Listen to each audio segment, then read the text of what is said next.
bem, meus irmãos e meus amigos, a paz do Senhor Jesus. Aqui é o pastor Francisco Júnior e nós estamos aqui nesta manhã de domingo para juntos aprendermos um pouco mais da palavra do Senhor na nossa escola bíblica dominical em casa.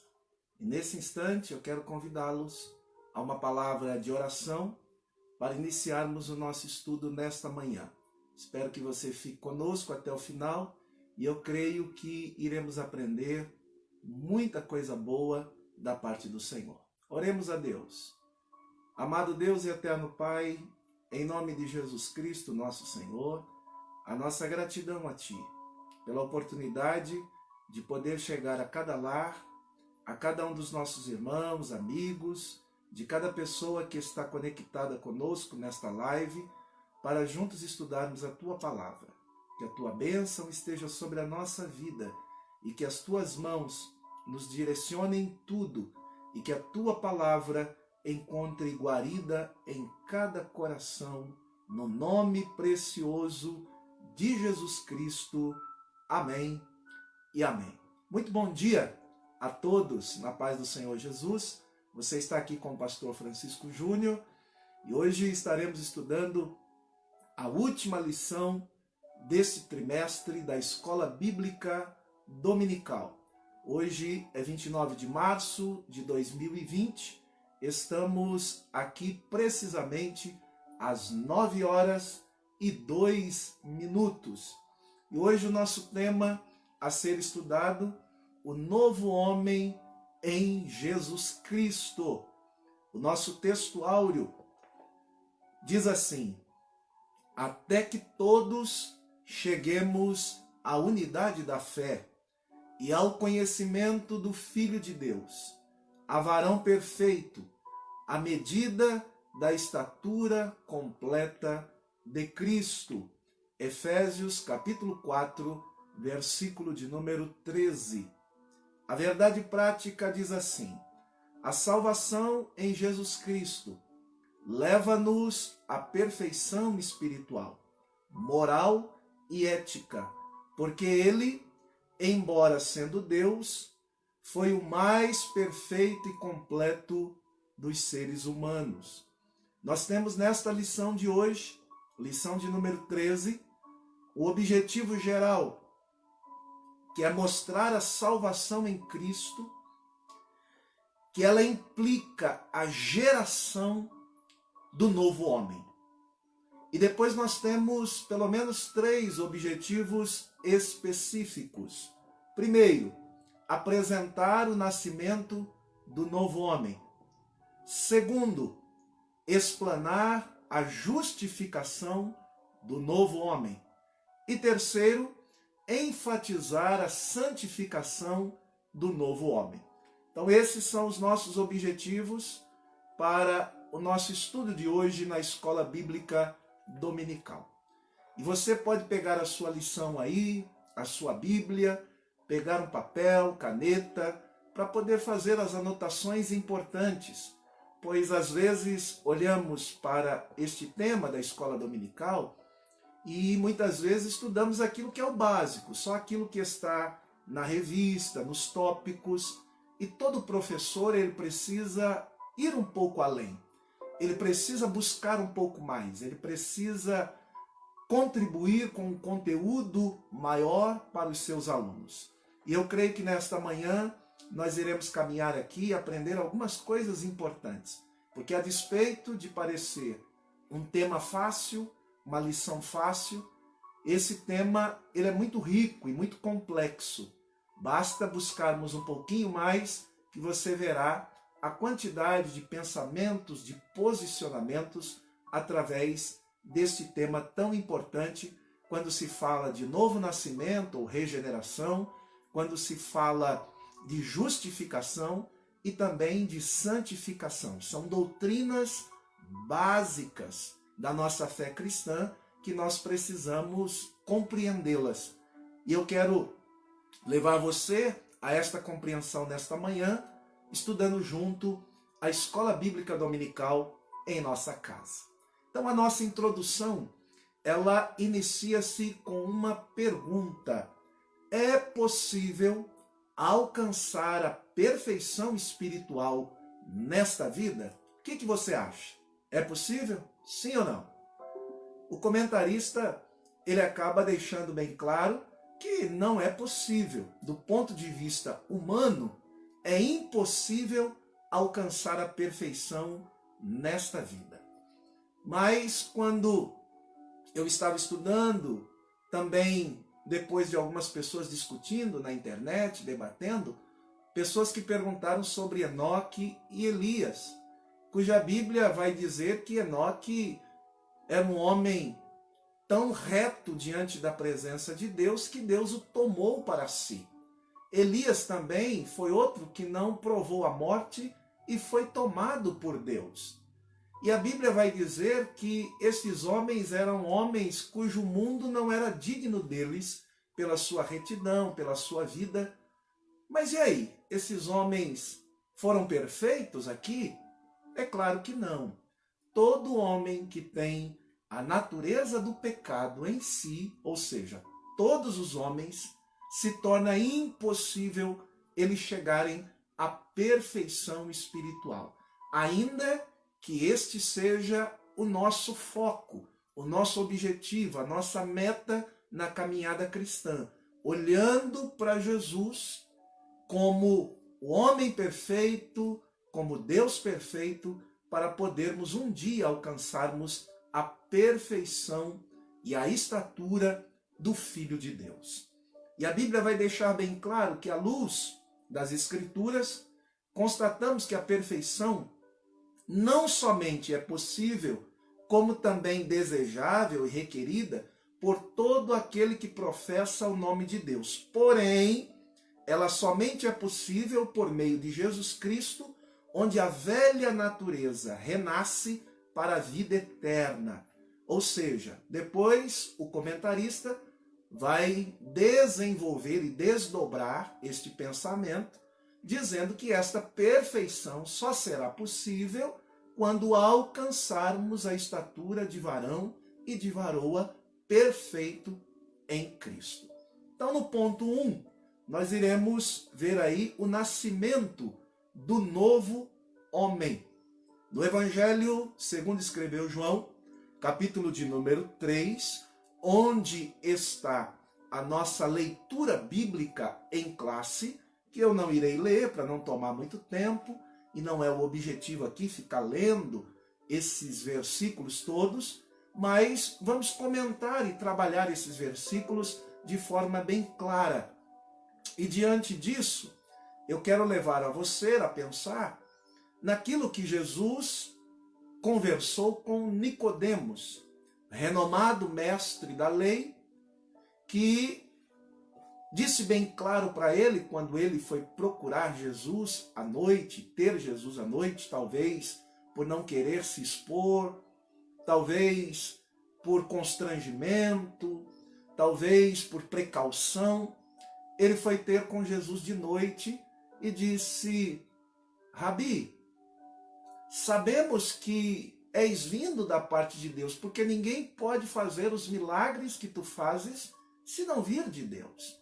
Na verdade, muitas pessoas estavam admiradas, impressionadas com os milagres de Jesus.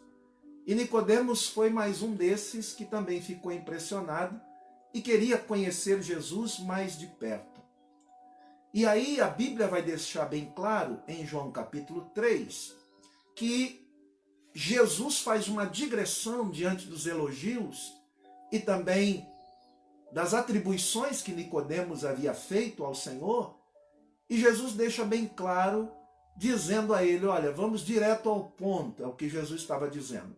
Vamos falar da sua vida, de você, porque nada daquilo que você está falando irá acrescentar alguma coisa naquilo que é assertivo, naquilo que é verdadeiro. Ou seja, é necessário você nascer de novo.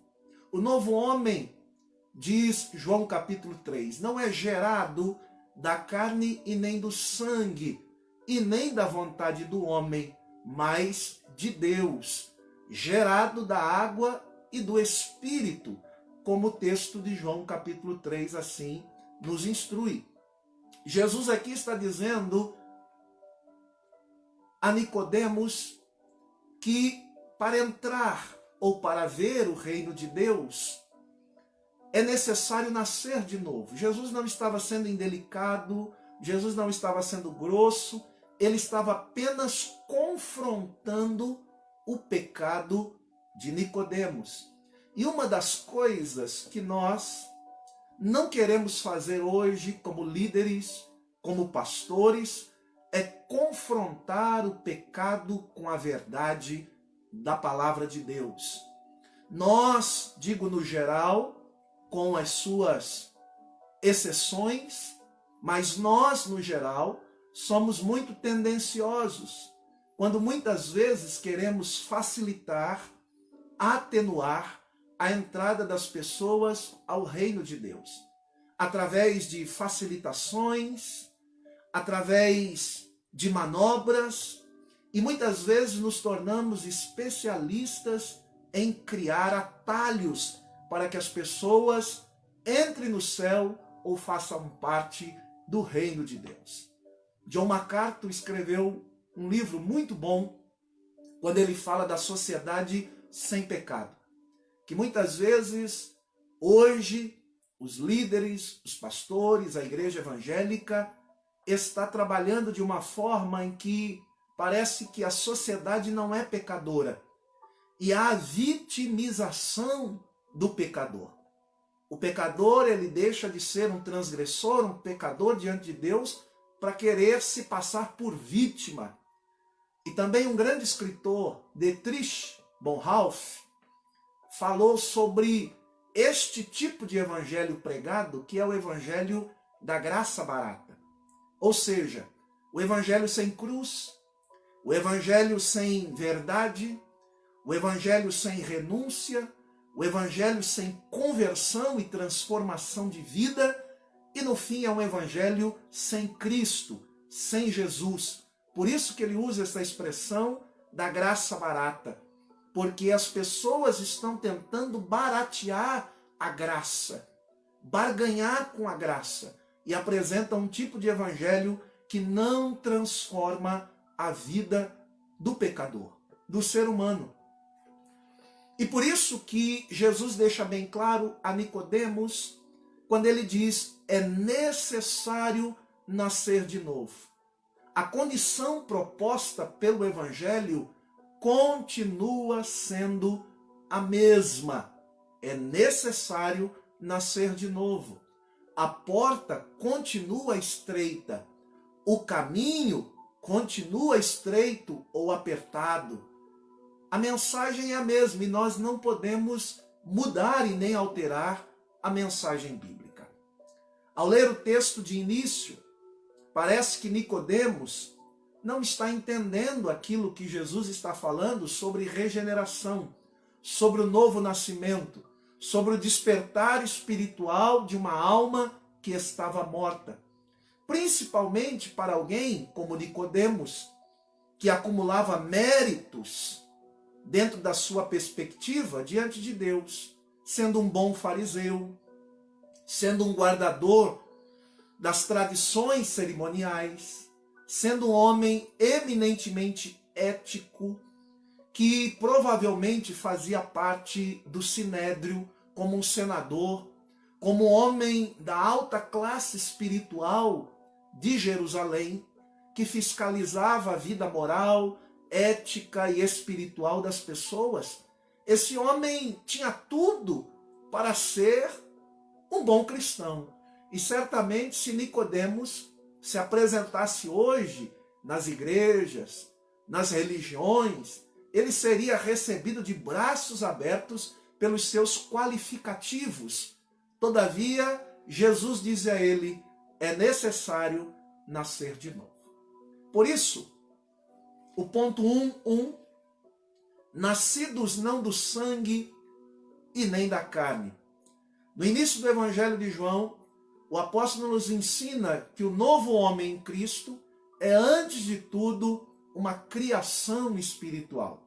Ele não é gerado de sangue nem de carne, mas de Deus, conforme o que está no Evangelho de João, capítulo de número 1, verso 12 e 13, que nos diz assim: Mas todos quanto o receberam, deu-lhes o poder de serem feitos filhos de Deus, a saber, aos que creem no seu nome, os quais nasceram do sangue e nem da vontade da carne, nem da vontade do homem, mas de Deus.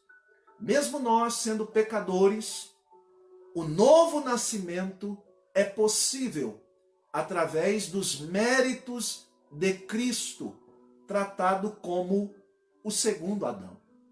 Semana passada nós estudamos a respeito do homem perfeito, Cristo encarnado, e deixamos bem claro que o primeiro homem, Adão, ele fracassou no Éden. Todavia, Cristo, representando como o segundo Adão, ele venceu no deserto e também na cruz do Calvário por nós. No ponto 1, 2, nascidos de Deus. O nascimento do novo homem é descrito pelo evangelista como um ato de nascer de Deus.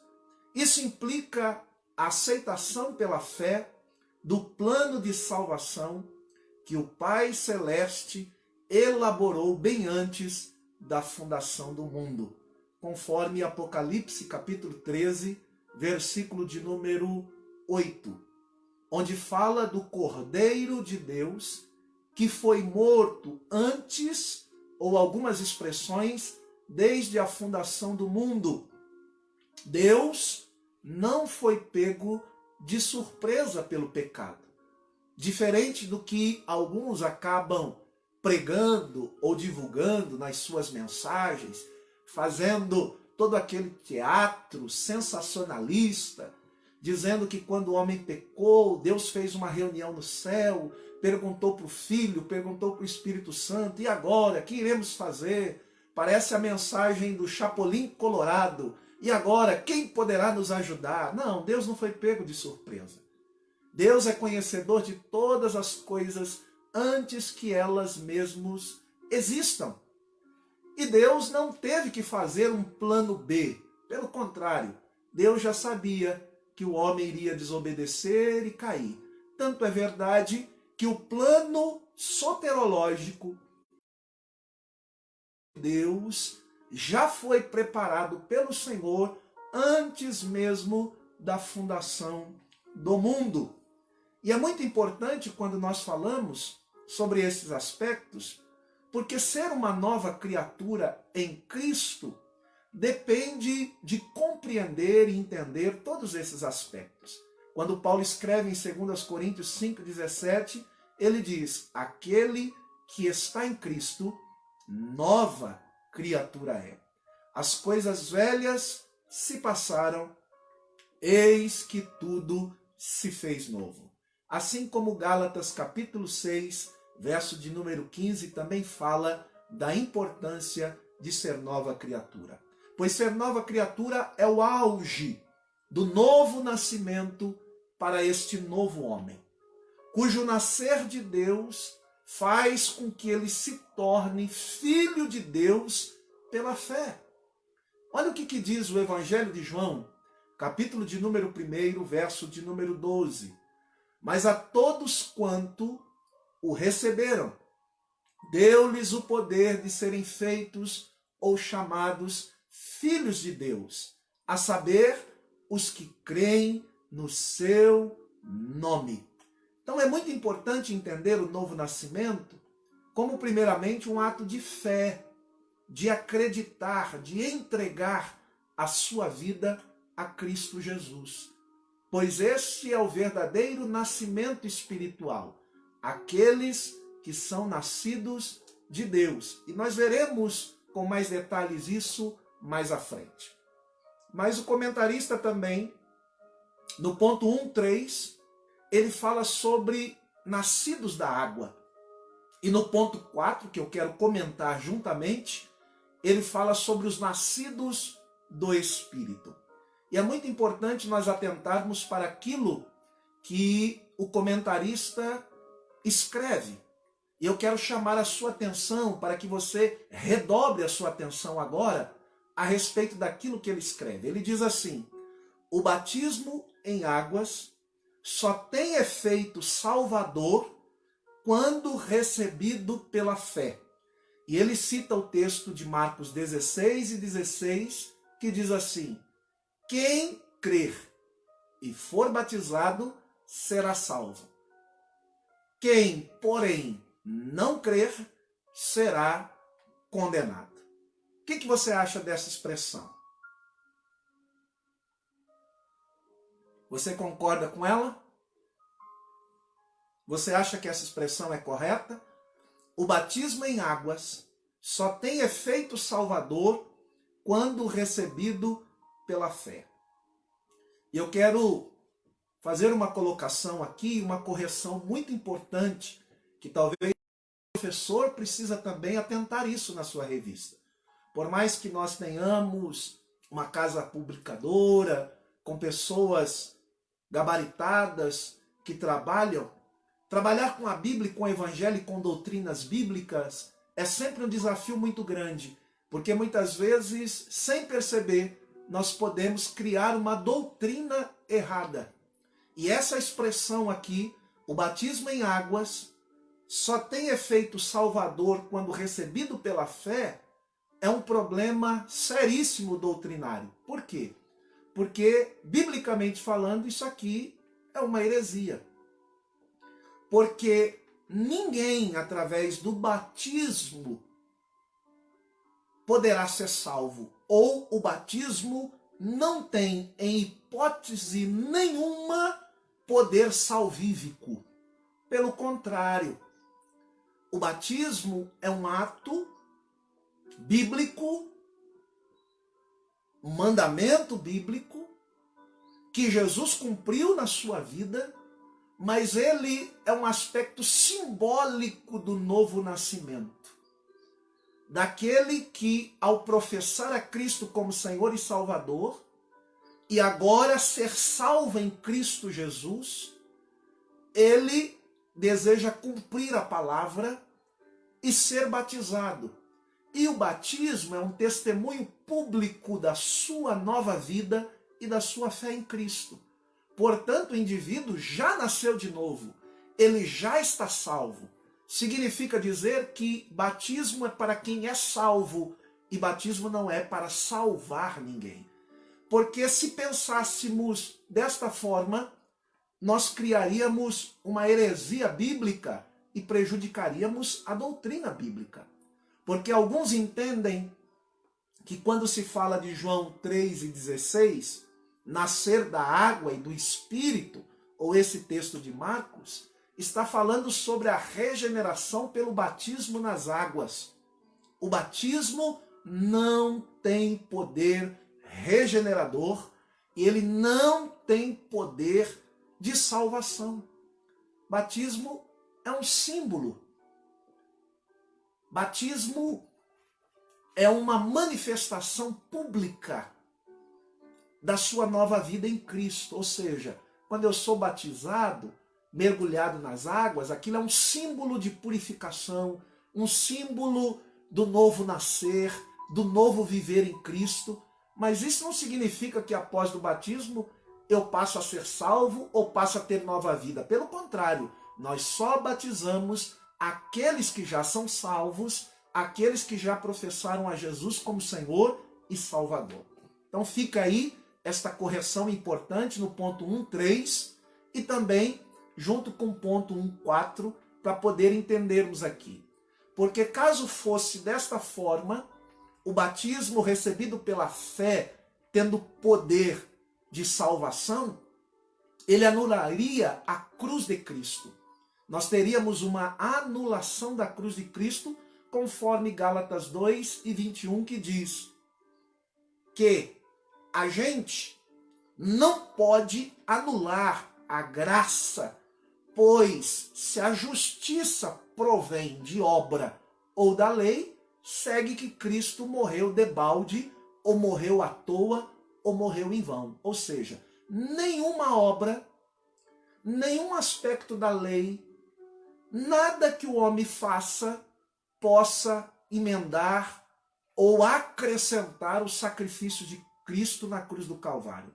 Por quê? Porque o sacrifício de Cristo foi um sacrifício perfeito e nada precisa complementar este sacrifício. Alguns acreditam que Jesus estava fazendo uma comparação entre dois tipos de nascimento, quando ele fala em João 3:6, o nascer da água e do Espírito. E eu quero levar você a pensar nisso. Por quê? Algumas pessoas acham que Jesus, ao falar do nascer da água, talvez estava falando de um nascimento físico, natural, do líquido amniótico que toda criança está envolvida no ventre da mãe, onde o feto fica durante o tempo da gestação até nascer, como se fosse um nascimento físico. Todavia, Jesus não estava dizendo isso. É muito pouco provável que Jesus estava tratando disso, porque Jesus não estava falando de um nascimento físico. Pelo contrário, a expressão de Nicodemos, que parecia entender como nascimento físico, em voltar o ventre de sua mãe, segunda vez, e nascer. E depois, alguns acreditam que Jesus estava fazendo essa comparação entre nascimento físico e nascimento espiritual. Mas o nascer da água e do Espírito, observando o texto do capítulo 3 do Evangelho de João, entre o versículo 3 e o versículo 5, usam as mesmas expressões do original. Ou seja, o nascer de novo é a mesma coisa que nascer da água e do Espírito. Termo grego para nascer do alto, nascer de cima, nascer de forma inusitada. É um tipo de nascimento que a pessoa nunca provou na vida. Por isso, é um nascimento eminentemente espiritual. Quando Wayne Grudem fala sobre isso, ele diz que o texto está se referindo à purificação espiritual do pecado, mas jamais está se referindo sobre o batismo em águas. Nicodemos conhecia bem o Antigo Testamento. E as duas passagens do Antigo Testamento que elucidam esta passagem de João 3:6, sobre água e Espírito, são trazidas nestas duas passagens no Antigo Testamento. Ou seja, Nicodemos era um mestre da lei. Nicodemos era um conhecedor profundo da lei. E ele deveria conhecer aquilo que o Antigo Testamento falava sobre água e Espírito. E é isso que Jesus tenta puxar a sua memória. E tem dois textos bíblicos que esclarecem e nos ajudam a compreender esta questão. Veja que no versículo 10, Jesus diz a ele: tu és mestre em Israel e não compreende estas coisas? Tu és um doutor da lei, você conhece as Escrituras profundamente e não compreende estas coisas? Isaías 44:3, que usa um paralelismo poético, onde água e Espírito aparecem juntos. E diz assim o profeta messiânico: derramarei água na terra sedenta e torrentes na terra seca. Derramarei do meu Espírito sobre a sua prole e a minha bênção sobre os seus descendentes. O texto fala do Espírito que seria derramado como água sobre uma futura geração. Como dizem Provérbios 1:23, Joel 2:28-29 e também Zacarias 12 e verso 10. Mas a segunda passagem no Antigo Testamento que nos revela isso, Ezequiel 36, de 25-27. Na nova linguagem de hoje, quando o Senhor está firmando uma aliança com Israel, dizendo claramente: espargirei água pura sobre vocês, e vocês ficarão puros, e eu os purificarei de todas as suas impurezas e de todos os seus ídolos. Darei a vocês um coração novo e porei um espírito novo em vocês. Tirarei de vocês o coração de pedra e lhes darei um coração de carne. Presta atenção. Porei o meu espírito em vocês e os levarei a agirem segundo os meus decretos e a obedecerem fielmente as minhas leis. Então, esses dois textos bíblicos, de Isaías 44:3, de Ezequiel 36, 25 a 27, é que nos dá um pano de fundo para entender aquilo que Jesus estava dizendo para Nicodemos, entre o nascimento da água e do Espírito. Ou seja, água aqui é o mesmo sinônimo para Espírito. Ou seja, em outras palavras, Jesus estava dizendo para Nicodemos que ele precisaria nascer espiritualmente, que ele precisaria ter os seus pecados perdoados, que ele precisaria nascer do alto e do Espírito. E veja que esta verdade que Jesus está tratando e apresentando a Nicodemos, ela é tão profunda ao falar do lavar regenerador da água e do Espírito, como uma ação espiritual do alto, que é tão radical, que é tão poderosa, que só poderia ser comparada a um novo nascimento, ao gerar de novo. E a questão é mais profunda ainda, porque o Senhor deixa bem claro que alguns são nascidos para ver o reino. Todavia, alguns podem ver o reino e não entrar no reino. Tem muita gente que até nasce para ver, mas não permanece nascido de novo para entrar. O importante, o segredo, é nascer não só para ver, mas também nascer para entrar no reino de Deus. Então fica aí esta correção nesse primeiro tópico e também do ponto 3, que é muito importante, lembrando que batismo não salva ninguém. O texto de Marcos, capítulo de número 16 diz: quem crer e for batizado será salvo. Mas, porém, quem não crê, não diz não crê e não for batizado. Ele diz, mas aquele que não crer será condenado. Tudo certo aí? Alguma dúvida a mais? Qualquer coisa, manda aí a sua dúvida, a sua pergunta, que no final vou procurar responder para você aqui, enquanto nós damos continuidade agora ao ponto de número 2, a justificação do novo homem. O novo homem, ele nasce através da fé em Jesus Cristo, num contexto em que ele vive em injustiça e em pecado. Pois Jesus nos amou sendo nós ainda pecadores. Por isso, ele precisa receber um novo status diante do tribunal de Deus, que é a justificação pela fé. A palavra grega aqui, original, é dikaio, de dikaiosune, justificar, declarar alguém justo. Esse termo, justificação, significa um termo jurídico, forense. Weinen Grunden, na sua teologia sistemática, define justificação assim: é o ato instantâneo e legal da parte de Deus, pelo qual ele considera os nossos pecados perdoados e a justiça de Cristo como pertencente a nós, e declara-nos justos à vista dele.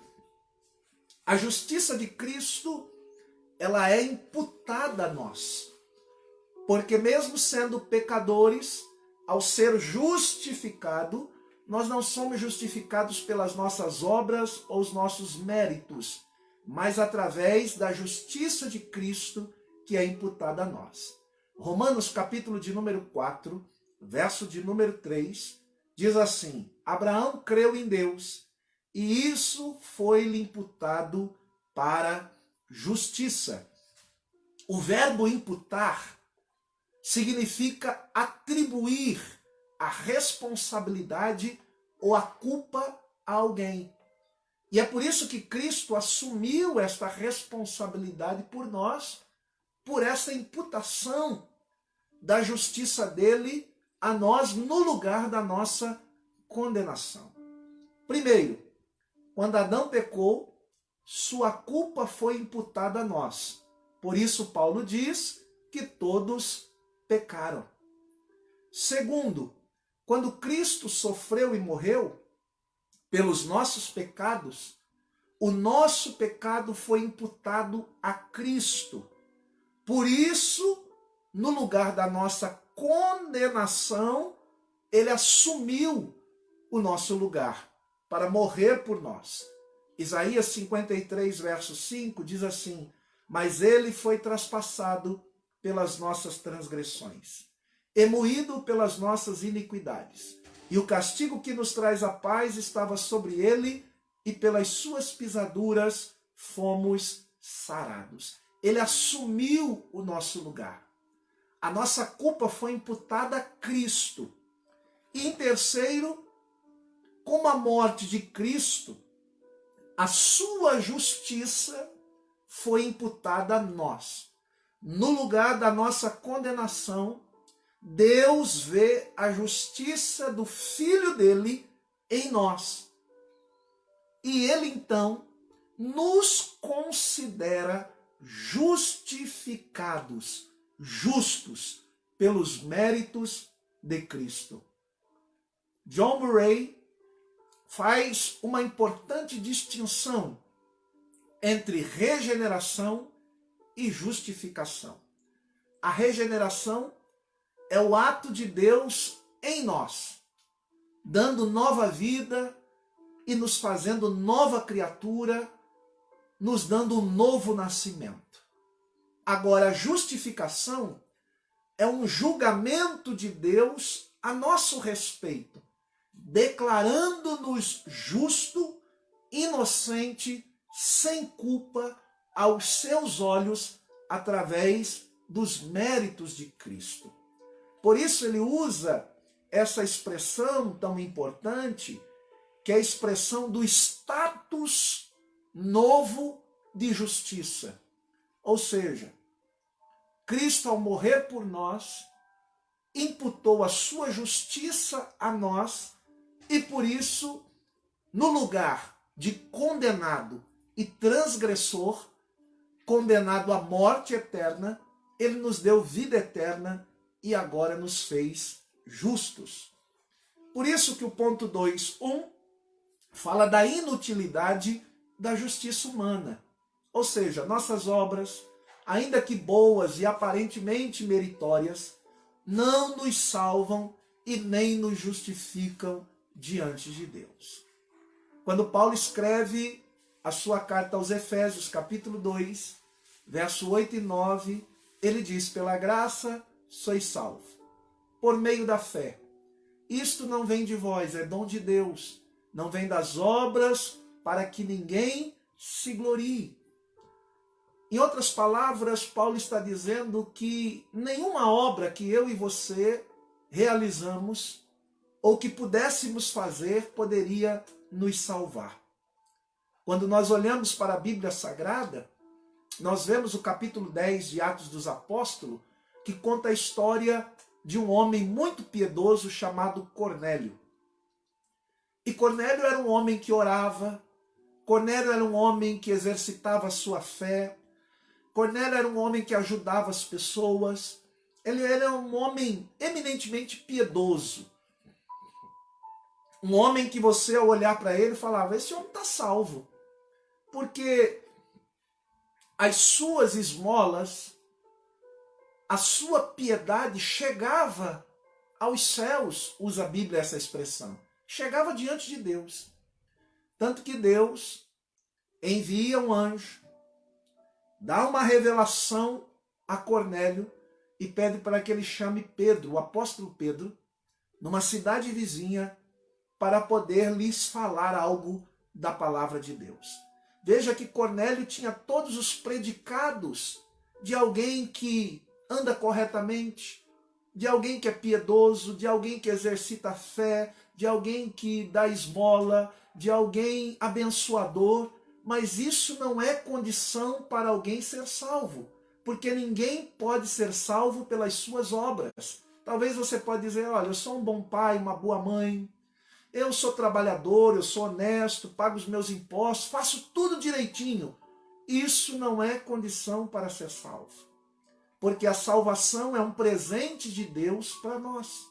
E veja que no capítulo de número 11 de Atos, versículo 14, a Bíblia diz assim: manda chamar Pedro, o qual te dirá palavras mediante as quais serás salvo, tu e toda a tua casa. Foi necessário Pedro vir até a casa de Cornélio e pregar a ele e todas aquelas pessoas que estavam ali, para que elas recebessem a presença de Deus e o Espírito de Deus. Uma coisa interessante nós precisamos pensar, e até essa semana eu assisti um vídeo de um pastor renomado, numa entrevista, num programa de TV, e ele falava muito sobre o amor de Deus, sobre Jesus ter morrido por nós, sendo nós pecadores.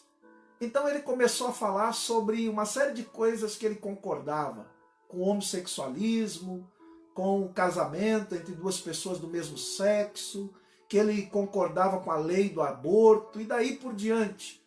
E quando se perguntou a ele se ele aceitava essas pessoas assim normalmente, na sua igreja, ele disse que sim. E que, na perspectiva dele, Jesus, Deus, é um Deus de amor. E que, na verdade, nas entrelinhas, ele estava dizendo que no final, Deus vai dar um jeito e salvar todo mundo, porque Deus é amor. Nessa expressão, ele está anulando a justiça e a retidão de Deus, conforme Deus mesmo estabeleceu na sua palavra. Ou seja, a visão dele é uma visão universalista, que significa que, no final, Deus dá um jeito e todo mundo vai ser salvo. Mas não é isso que a Bíblia diz. Quando Isaías escreve no capítulo 64, verso 6, ele vai deixar bem claro que a nossa justiça diante de Deus é como trapo de imundície. Por isso, o homem não pode se auto-justificar-se.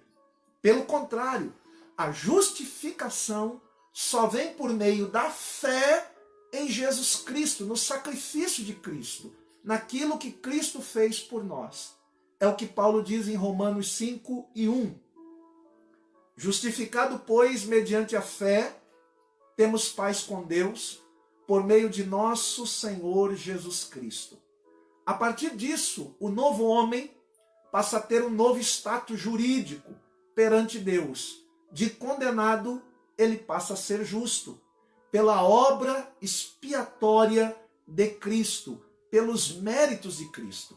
Por isso que Paulo, no capítulo 5, no versículo 9 da mesma carta aos Romanos, ele diz: logo, muito mais agora, sendo justificados pelo seu sangue, seremos por ele salvos da ira. Então, Paulo deixa bem claro que para nós sermos salvos da ira, da condenação eterna, só através da justificação pela fé, nós conseguimos ter paz com Deus por meio de nosso Senhor e Salvador Jesus Cristo. No ponto 2.2, a maravilhosa doutrina da justificação. O comentarista diz que o pecador que recebe Jesus pela fé não recebe um mero perdão ou nem uma simples anistia, mas um status de justo, pois a justiça de Cristo muda por completo a sua situação jurídica como réu.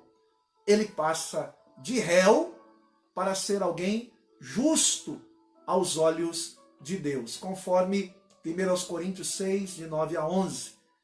Ele é completamente perdoado de seus pecados e os seus pecados são apagados, como diz Hebreus 10 e 17. Também, de nenhum modo, disse o Senhor, me lembrarei dos teus pecados e das suas iniquidades para sempre. Ou seja, dos teus pecados não me lembrarei mais. Jamais o Senhor lançará em rosto os pecados perdoados. É como se um justo juiz estivesse julgando um réu e após proferir a sentença que ele merecia, condenando-o, tirasse a sua toga, a sua capa e descesse e assumisse o lugar do réu para cumprir a sua pena e a sua sentença de morte em seu lugar. No âmbito jurídico, isso não é possível, porque a sentença ela é personalíssima. Nenhum juiz pode assumir o lugar de um réu. Mas no âmbito divino, foi isso que Deus, como justo juiz, fez. Nós merecíamos a morte, a condenação eterna. Ele deu seu filho para morrer por nós, de forma substitutiva, vicária e expiatória, para que nós tivéssemos vida em Cristo. Como Romanos 6:3 diz que o salário do pecado é a morte, mas o dom gratuito de Deus é a vida eterna em Cristo Jesus, nosso Senhor. O ponto 2:3, o novo homem é justo. A partir da sua conversão, o pecador passa a ser visto por Deus como se jamais tivesse cometido qualquer injustiça. De agora em diante, é justo aos olhos de Deus. Como está em 1 João 3:7. Haja vista o que houve com o ladrão da cruz, quando Jesus estava sendo crucificado. Lembra-te de mim, Senhor, quando entrares no teu reino. Jesus diz a ele, hoje mesmo estarás comigo no paraíso. Houve salvação para aquele homem, mesmo ele tendo vivido à margem da sociedade, mesmo ele tendo vivido à margem da lei, mesmo ele sendo um transgressor voraz da lei. Mas à medida que houve arrependimento, à medida que houve uma mudança em seu coração, recebendo a graça de Deus em sua vida, ele então passa do status de pecador, condenado à morte eterna, a alguém justificado, que ganha e recebe o presente da salvação e de vida eterna. E é incrível, eu gostaria que você pensasse comigo nisso, que às vezes algumas pessoas fazem algumas críticas dizendo, fulano fez isso, fulano fez aquilo, fulano foi isso, foi aquilo, e agora foi para a igreja, agora diz que é crente. E pasmem os senhores, muitas pessoas que até estão na igreja, que diz que crê em Deus, que crê na obra expiatória de Cristo, que crê no novo nascimento, na conversão, muitas vezes quando vê uma pessoa que teve uma vida pregressa vir agora para os pés de Cristo, não acreditam muito que aquela pessoa possa ter se convertido. Que agora aquela pessoa pode ter sido justificada e ser chamado de justo, de santo. Ora, a Bíblia fala que é nova vida, que é novo começo, que as coisas velhas se passaram. Eis que tudo se fez novo. É plenamente possível Deus transformar todo e qualquer ser humano, não importa a vida que ele teve antes de conhecer a Cristo. O perdão de Cristo, o amor de Cristo, a graça de Cristo, o Espírito Santo de Deus é poderoso para transformar todo e qualquer pecador e fazê-lo justificado diante de Deus Pai. Creia nisso, pois isso é uma verdade cristalina da palavra de Deus. Ponto 3. A santificação do novo homem. Ao contrário da justificação e da regeneração, que são atos imediatos, instantâneos, a santificação, ela é um processo que demanda toda a vida, até alcançarmos a estatura de varão ou de varoa perfeitos diante do Senhor. No ponto 3.1, a santificação como posicionamento. No exato instante da nossa conversão, ou da conversão de todo pecador, o pecador arrependido passa a ser visto não apenas como justo, mas também como santo diante de Deus e também diante da igreja. Lucas 23, 42 e 1 Coríntios 1 e 2. Já separado do mundo, ele torna-se propriedade exclusiva do Senhor. É o que diz 1 Pedro 2 e 9. Vós, porém, sois raça eleita, sacerdote real ou sacerdócio real, nação santa, povo de propriedade exclusiva de Deus.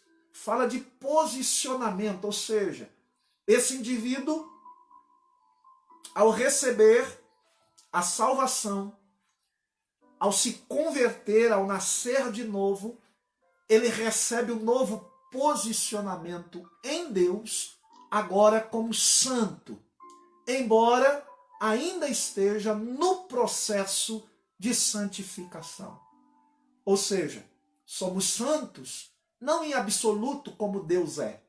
Somos santos porque fomos separados do mundo para uso exclusivo do nosso Deus.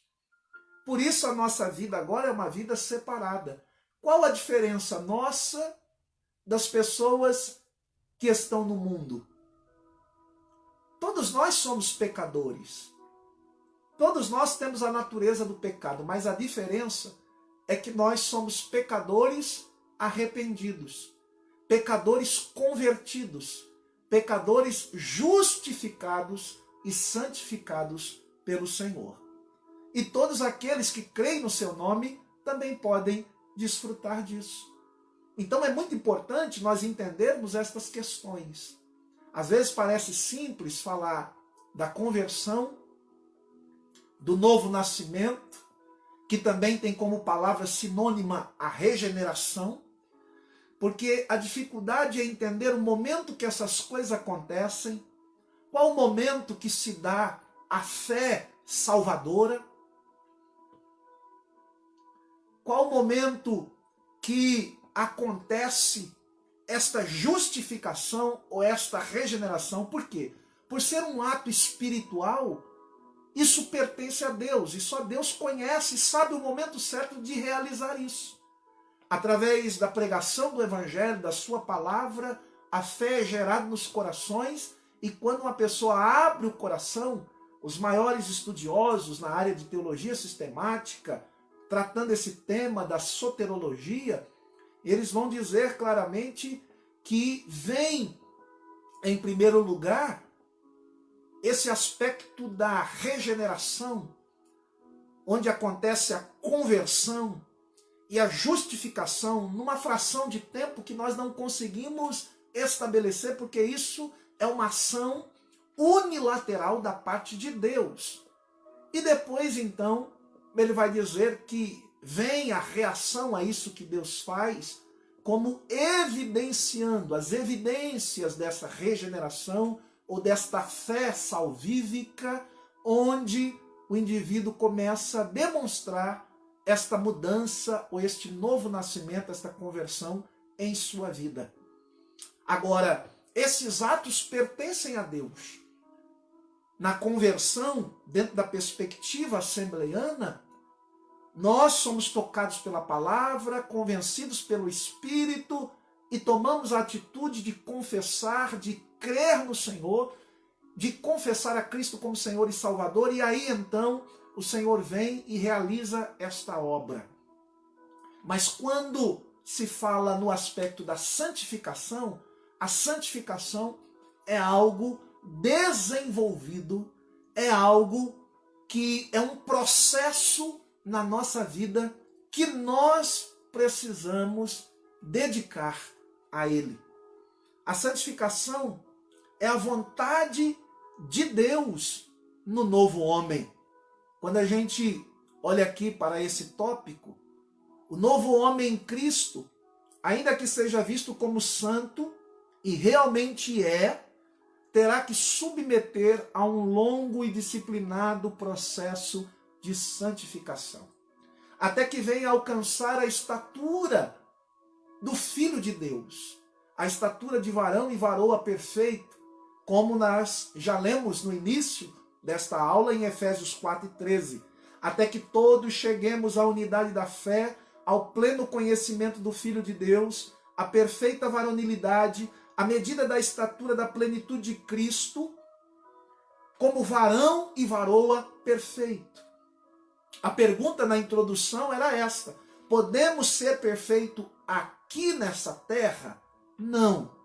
Mas devemos caminhar para esta perfeição que um dia alcançaremos em Cristo Jesus quando adentrarmos a eternidade. Seja por meio do arrebatamento, seja partindo desta vida e um dia tendo nosso corpo transformado, ressuscitado como um corpo glorioso na presença do Senhor para encontrar com Ele nos ares. E aqueles que estiverem vivos, nós, como diz Paulo, encontraremos juntamente com eles Cristo nos ares ao sermos transformados no abrir e fechar de olhos.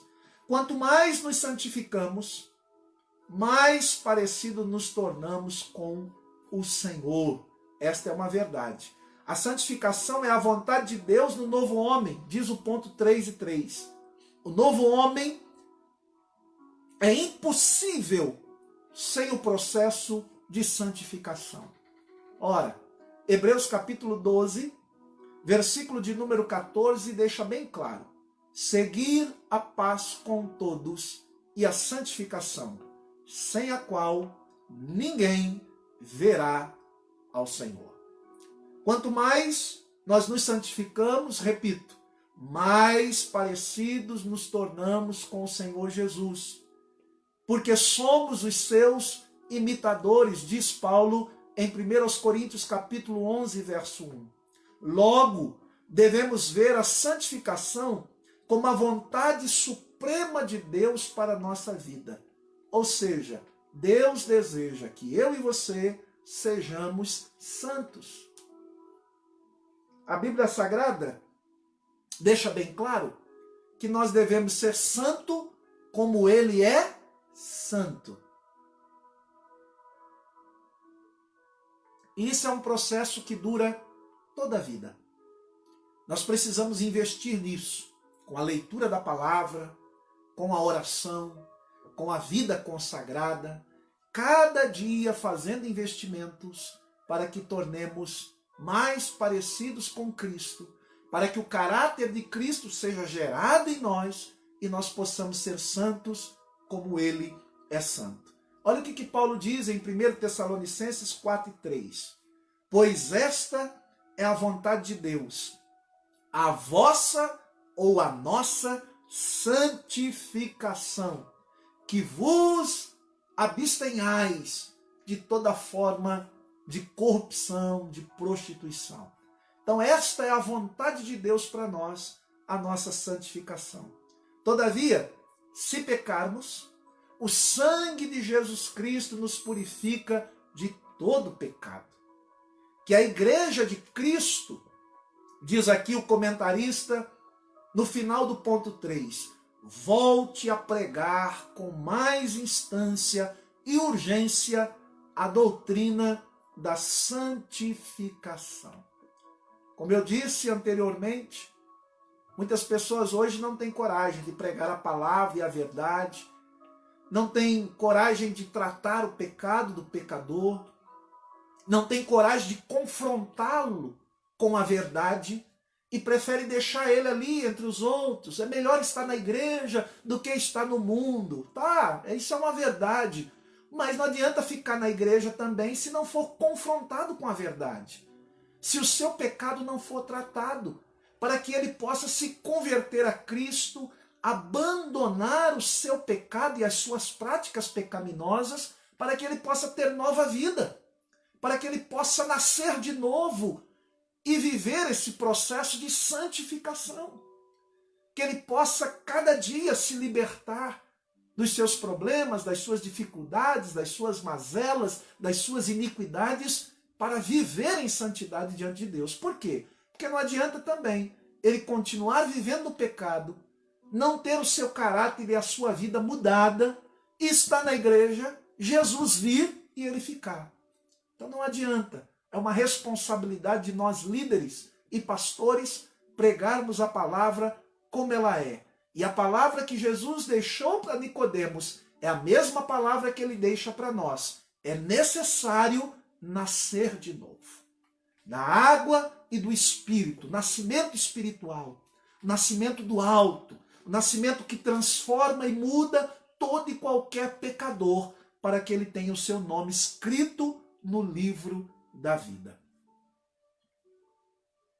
Apocalipse 21:8 diz bem claro: nenhum impuro, nenhum profano entrará na Jerusalém celestial. Chegamos aqui à conclusão da nossa lição. Nesta 1 hora de escola bíblica dominical em casa. Parabéns a você que permaneceu aí até agora. Isso é um tema muito sugestivo, ele pode ser bem ampliado, mas nós precisamos nos deter àquilo que foi proposto na lição, lembrando que estaremos no próximo domingo iniciando um novo trimestre. Se continuarmos da mesma forma dessa pandemia, essa pandemia fazendo com que estejamos em isolamento social, continuaremos aqui com as nossas lives da Escola Bíblica Dominical em casa. Caso contrário, voltaremos aos nossos trabalhos na igreja e teremos o prazer de estarmos juntos. Então, o comentarista aqui conclui dizendo que quem recebeu Jesus como seu Salvador e Senhor tomou a melhor decisão, pois os seus pecados foram apagados por Cristo e a nova vida em Jesus é o melhor presente de Deus para nós. Graças a Deus por podermos terminar mais um trimestre, onde tivemos oportunidade na igreja de nos reunir e estudar a palavra do Senhor. E nessas 2 semanas estarmos aqui estudando essas 2 últimas lições, quando semana passada estudamos Jesus, o homem perfeito, e hoje o novo homem em Jesus Cristo. É possível, em Jesus Cristo, todo ser humano tornar-se um novo homem, uma nova mulher, quando abrir o seu coração e confessar a Jesus Cristo como Senhor e Salvador de sua vida. Nesse instante você pode abrir o seu coração. Nesse instante você pode confessar a Jesus Cristo como Senhor e Salvador onde você está e ser um novo homem, uma nova mulher. Fazer com que o verdadeiro amor de Cristo lance fora todo medo, toda angústia, toda apreensão do teu coração, pois Ele é poderoso para te salvar. Eu quero orar com você nesse instante.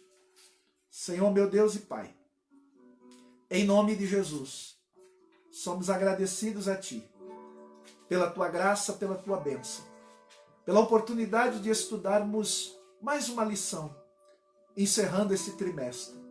Obrigado pela vida de cada um dos nossos irmãos, das nossas irmãs, e eu peço a Tua bênção sobre eles, para a glória do Teu nome.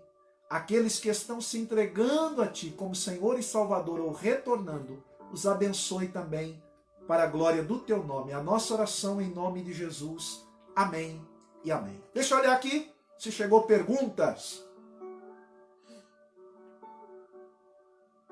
Tem uma pergunta que chegou aqui. não está identificado de quem que é. Se os judeus não acreditam que Jesus era o Messias enviado por Deus, como eles serão salvos? É a pergunta da Michele. Muito bem. Os judeus, eles devem ser salvos assim como nós somos salvos, crendo em Cristo Jesus como Senhor e Salvador. Na verdade, já existem muitos judeus convertidos desde a época de Cristo. Na época, muitos se converteram e durante a história, muitos se converteram também. É bem verdade que os judeus esperavam um Messias diferente daquele que foi apresentado, como eu disse na aula passada. Eles esperavam um Messias que derrubasse o Império Romano, que vencesse os seus inimigos e estabelecesse o trono em Israel para poder estabelecer o seu reino e reinar junto com os judeus e trazer um tempo de paz. Mas esse não era o Messias que ele esperava, como Jesus, como servo sofredor, como aquele que veio para morrer na cruz do Calvário para nos salvar. Então, não existe outro meio de salvação a não ser por Cristo Jesus. E a Bíblia vai deixar bem claro em Romanos capítulo 10 que o endurecimento da nação de Israel veio em parte. Por quê? Porque muitos judeus já se converteram e já foram salvos. Mas há um trato de Deus com o povo judeu quando Jesus voltar com a sua igreja, para poder fazer com que aquela nação compreenda que aquele Messias que eles rejeitaram era o verdadeiro Messias profetizado pelos pais e pelos profetas. E então eles crerão. Mas nesse tempo presente, a única forma, Michele, dos judeus se converter é reconhecer a Jesus Cristo como único Senhor e Salvador. Deus abençoe, obrigado pela sua pergunta. Mais pergunta aí? Não temos mais perguntas? Então eu quero agradecer a presença de todos vocês que estiveram comigo nesta live. Um beijo no coração de cada um. Muito obrigado pela sua atenção, por estarmos estudando juntos a palavra de Deus. Outros irmãos que estão fazendo live agora às 10 horas, 10h30. Espero também que esse estudo tenha te ajudado, esclarecido algumas coisas para que você também possa ministrar daqui a pouquinho. Eu estarei indo à igreja daqui a pouco, tirar um período de oração, estar ali atendendo um irmão, uma irmã, você que precisa de um atendimento.